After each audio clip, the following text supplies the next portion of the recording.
నమస్కారం గురుగారు. నా పేరు సంధ్య. నా ఏజ్ 36. నేను బెంగుళూరులో ఉంటాను. ఆమ్, ఈ మౌన సమయం అంటే చెప్పలేను. అంటే ఉండగలుగుతామా మౌనంలో అనేది ఒక పాయింట్ అయితే. సో ఆ, ఇంట్లో వాళ్ళని అయితే మేనేజ్ చేయొచ్చు మార్నింగ్ నుంచి ఈవినింగ్ వరకు. సో ఏదైనా వర్క్ ఉన్నప్పుడు బయట వెళ్ళినప్పుడు ఆ ఎలా సో బయట వాళ్ళకి ఎలా చెప్పాలా, ఏదైనా క్వశ్చన్ అడిగితే అని. కానీ నాకు అక్కడ మిరాకిల్ ఏంటంటే, సో నేను బయట వెళ్ళినప్పుడు కూడా ఆటోమేటిక్ గా సో వాళ్ళే సైలెంట్ అయిపోయి జస్ట్ అన్ని సైలెంట్ గానే, అంటే కళ్ళతోనే సమాధానం అంటారు కదా, అట్లా అట్లా జరిగింది. సో ఎవ్వరు వచ్చి మాట్లాడడం కానీ డిస్టర్బ్ చేయడం అట్లా ఏం లేదు. సో బయట వెళ్ళినప్పుడు బయట వాళ్ళు వచ్చినా గానీ జస్ట్ స్మైల్ తోనే వెళ్ళిపోయేవాళ్ళం. సో ఎక్కడ నాకు మాట్లాడే సిచ్యువేషన్ ఏం రాలేదు. సో నేను మౌనంలో నేనేం గమనించానంటే జస్ట్ యాక్చువల్లీ మనము ఈ రియల్ లైఫ్ మాట్లాడడం కంటే మౌనంగా ఉండడమే టఫ్ అనిపిస్తది. ఎందుకంటే సో ఫస్ట్ మనతో మనం ఉన్నప్పుడు ఆ మన గురించి రోజంతా ఏంటి, బయట వాళ్ళతో మాట్లాడడము అట్లా మన పనుల్లో మనం బిజీ చెప్తాం. సో నీలో నువ్వు ఉండు అన్నప్పుడు యాక్చువల్లీ మనం మౌనంగా ఉంటే అర్థమైపోతుంది అసలు ఉండలేము. ఎందుకంటే మన అసలు ఆలోచన సైలెంట్ గా ఉన్నప్పుడు ఎన్ని ఆలోచనలు వస్తాయి అసలు లోపల. ఇంకా ఏమన్నా యుద్ధం జరుగుతుందేమో అనిపిస్తుంది మైండ్ కి మనసుకి, అట్లా ఉంటా సిచ్యువేషన్. సో ఫస్ట్ డే అయితే సో అన్ని ఆలోచనలు అసలు ఇట్లా మౌనంగా ఉండడం కంటే మాట్లాడమే బెటర్ ఏమో, అట్లీస్ట్ ఈ థాట్స్ అన్న వెళ్ళిపోతాయేమో అన్న అనిపించింది. సో అసలు మెల్లిమెల్లిగా తగ్గాయి అనమాట ఆలోచనలు కానీ. సో చాలా ఫ్రీ అయ్యాము. ఆ, అదొక చెప్పలేని ఎక్స్పీరియన్స్ అన్నమాట. సో ఏదన్నా ఒక క్వశ్చన్ ఏదన్నా సమస్యకు పరిష్కారం కావాలన్నా దానికి సొల్యూషన్ కూడా ఆటోమేటిక్ గా అది వస్తుందన్నమాట. సో నేను చాలా ఇంట్లో కూడా కొన్ని సిచ్యువేషన్స్ హెల్త్ గురించి ఏదన్నా క్వశ్చన్ అడిగినప్పుడు కూడా నాకు ఇలా వచ్చింది దీనికి ఏంటి అన్నప్పుడు టక్కంట దానికి ఏదో ఒక సొల్యూషన్ తెలుస్తుంది. అది నేను చెప్పకుండానే ఇంట్లో వాళ్ళకి కన్వే అయిపోతాను. వాళ్ళలో నేను రిజల్ట్ చూశాను అనమాట. ఏది చెప్పలేవు. ఈ రోజు వరకు కూడా వాళ్ళతో జస్ట్ పెన్ను మీద పేపర్ తో పెన్నుతో రాసి ఇవ్వడం కూడా ఏం లేదు. అడిగిన దానికి జస్ట్ కళ్ళతోనే సమాధానం చెప్పాము. సో అంత ఫస్ట్ ఆఫ్ ఆల్ ఏంటంటే మనం ఏంటి, మనలో ఏముంది, మన గురించి మన గురించి ఇంకా క్లియర్ గా తెలుస్తుంది. ఆ ఎనర్జీ అయితే నాకు చాలా బాగా తెలిసింది సార్. సో మీకు గుడ్ న్యూస్ చెప్పాలి సార్. తమ్ముడికి బాబు పుట్టాడు నిన్నే. మీకు మెసేజ్ చేశాను. సో మీ బ్లెస్సింగ్ తో అస్సలు కరెక్ట్ గా ఆ మహాశివుడే పౌర్ణమి గడియల్లో ఇంటికి వచ్చేసాడు. నిన్న ఈవినింగ్ 6:30 6 మధ్యలో పౌర్ణమి గడియలు స్టార్ట్ అయినాయి. బాబు వచ్చాడు. ఇంట్లో వాళ్ళందరూ హ్యాపీ. సో ఆ మీకు ఎలా కృతజ్ఞతలు చెప్పాలి కూడా తెలియదు.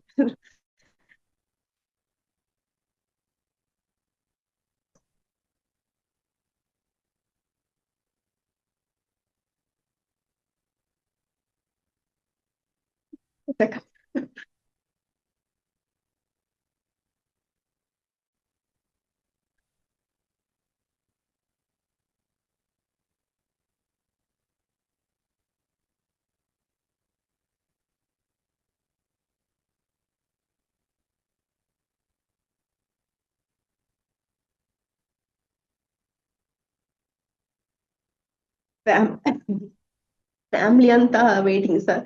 సో నేను ఎప్పుడు మాట్లాడతానని చెప్పి సో అందరికి మెసేజ్ అంటే హాస్పిటల్కి వెళ్ళింటే మంచి మెసేజ్లు వస్తున్నాయి చెప్పాను అనమాట. సో ఫ్యామిలీ మొత్తం కోఆపరేట్ చేశారు. సో మెసేజ్ మెసేజ్లు పెడతాము. సో నువ్వేం మాట్లాడకు, ఏం నెక్స్ట్ ఏం చేయాలో ప్రాసెస్ చెప్పేవాళ్ళు. సో ఏం డిసిషన్ తీసుకోవాలని కూడా అట్లా అడిగారు అనమాట. స్టెప్ బై స్టెప్ నాకు అక్కడి నుంచి అన్ని ఇన్ఫర్మేషన్ వచ్చేవి. నెక్స్ట్ నెక్స్ట్ డెసిషన్ ఏం తీసుకోవాలనేసి టకటక అంతా డెసిషన్లు, ఎక్కడ అది రిస్క్ లేకుండా అంతా నార్మల్ గా ఈ గురు పౌర్ణమికి శివుడు ఇంట్లోకి వచ్చేసాడనమాట. ఫ్యామిలీ అంతా హ్యాపీ. అప్పుడు సో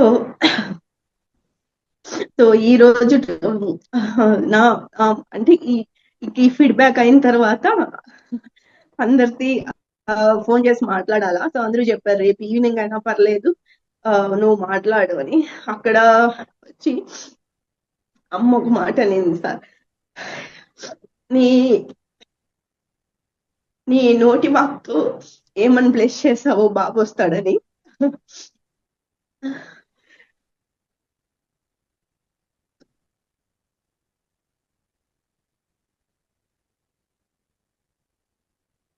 అలానే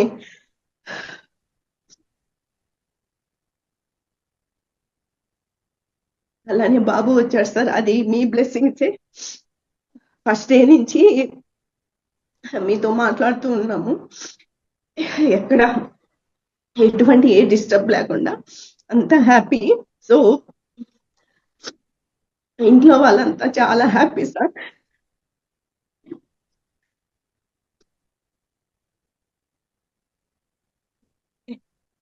ఇంకా ఇంకా ఇంట్లో నా వరకు వస్తే ఇక్కడ పిల్లలు కానీ హస్బెండ్ అంతా చాలా సపోర్ట్ చేశారు.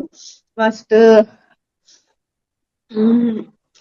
ఎక్కడ నేను ఇబ్బంది పడే సిచ్యువేషన్ ఎక్కడ ఏం జరగలేదు సార్. అన్ని అనుగుణంగా ఏమనుకుంటే అవన్నీ జరుగుతున్నాయి. సో నాకు ఏదైనా కావాలంటే వెంటనే నేను ఎక్కడికి నేనేం ఇబ్బంది పడాల్సిన అవసరం లేదు. అది నా కళ్ళ ముందే ఎవరో ఒక రూపంలో అది వస్తుందన్నమాట.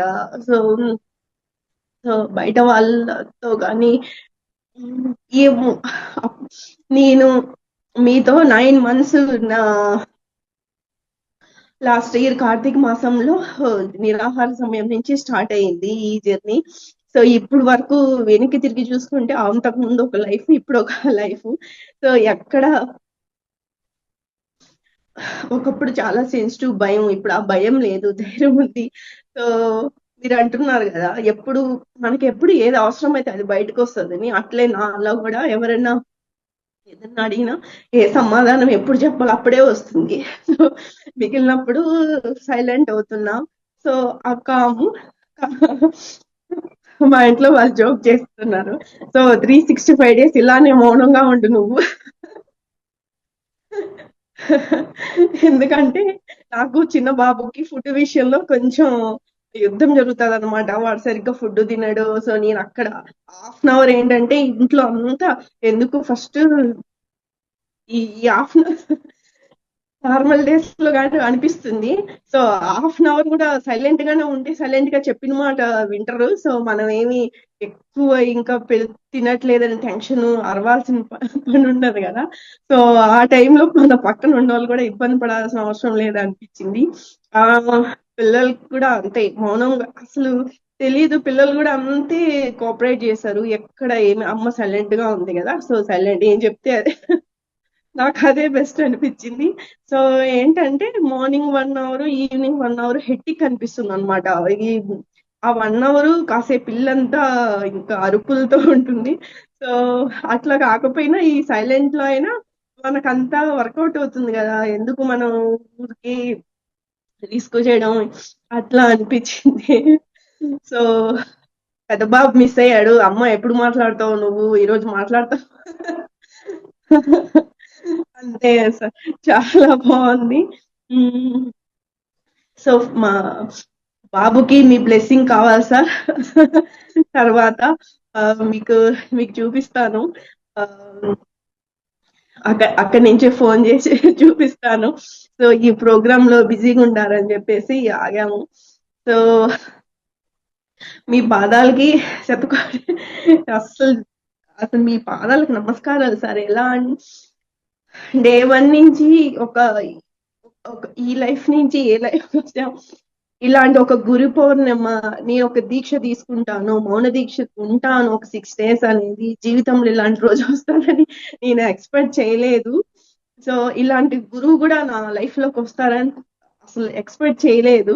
సో ఏంటంటే సో బయట మనకి ఏ సమస్య వచ్చినా చాలా మంది గురువులు ఉంటారు. బట్ అందరితో వెళ్ళి ఫస్ట్ ఆఫ్ ఆల్ మనం వెళ్ళి మాట్లాడాలంటే చాలా ఫస్ట్ ఆ గురువు దగ్గరికి వెళ్ళాలంటేనే ఆ, ఇంకా ఇంకా వాళ్ళు ఇంకా అక్కడ ఉన్న వాళ్ళని దాటుకొని వెళ్ళాలంటే అది పాసిబుల్ కాదు.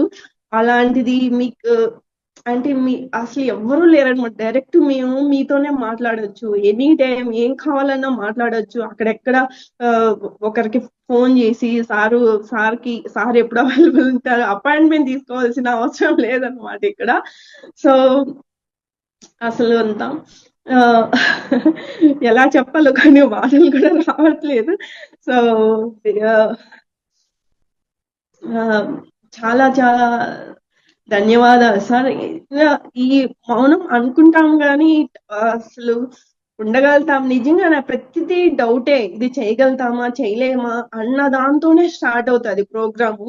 సో నాకు ఇంతవరకు మీరు ఏ ప్రోగ్రామ్ చేసినా నాకు రాపోదాము చేయగలుగుతానని నాకు థాట్ ఉండదన్నమాట. సో ఏదైతే అది నేను వెళ్ళిపోతా. సో దారి అదే కనిపిస్తుంది కదా, నేను అట్లా అటెండ్ అవుతాను అనమాట.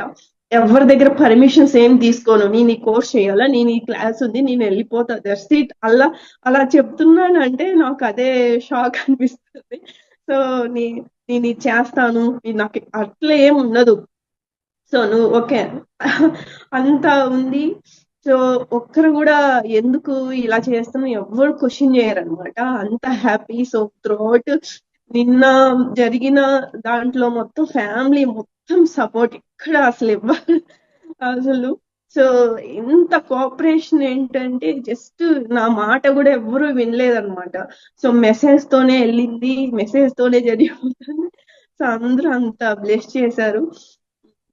ఈ కోఆపరేషన్ ఫ్యామిలీలో కానీ సో బయట కానీ అసలు చాలా చాలా మార్పు ఉంది సార్. దానికి మీకు చాలా చాలా కృతజ్ఞతలు. సో మౌన సమయం అనేది చాలా ఎక్సలెంట్ ప్రోగ్రామ్. బట్ మన గురించి మనకి ఇంకా క్లారిటీ తెలుస్తుంది. సో రేపు మన లైఫ్ లో కూడా ఏంటంటే కొన్ని సిచ్యువేషన్స్ వస్తాయి, ఎక్కడ మాట్లాడాలా ఎక్కడ మాట్లాడకూడదు, కొంచెంసేపు సైలెంట్ గా ఉండొచ్చు అని. అట్లాంటి సిచ్యువేషన్ కి ఇది చాలా ఉపయోగపడుతుంది. సో కొన్ని మేబీ కొన్ని టఫ్ సిచ్యువేషన్ లో సైలెంట్ అయిపోతే దానికి సొల్యూషన్ అక్కడే దొరుకుతుందని నాకు గట్టి నమ్మకం సార్. నాకు ఆ కాన్ఫిడెంట్ ఉంది. సో ఈ అవకాశాన్ని మాకు ఇచ్చినందుకు మీకు శతకోటి కృతజ్ఞతలు సార్. ఎంత చెప్పినా తక్కువే. Thank you so much sir.